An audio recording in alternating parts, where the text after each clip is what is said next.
In this quick video, I'll show you how to download all Google Photos to computer with just one click. If you found this video helpful, then please consider subscribing my channel and also like this video. As you can see, I have a couple of photos in my Google Photos. Now I'll show you the process by which you can download all of your Google Photos with just one click. Now it doesn't matter whether you have 100 photos or 1000 photos.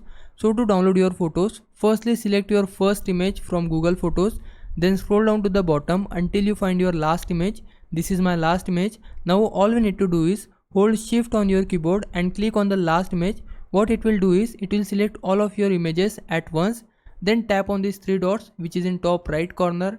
Once you tap on it, click on download, or you can press shift D on your keyboard and your all photos will be downloaded inside your computer. As you can see, my folder has been downloaded. I need to open it and you can see my folder here. We need to extract it. For that, right click on it, then click on extract all and extract the folder inside your file explorer. And as you can see, all of my photos are downloaded inside my computer. You can follow the same process. Now if I was a big help, can you please subscribe my channel? I would really appreciate it. For now, thanks for watching. Bye bye.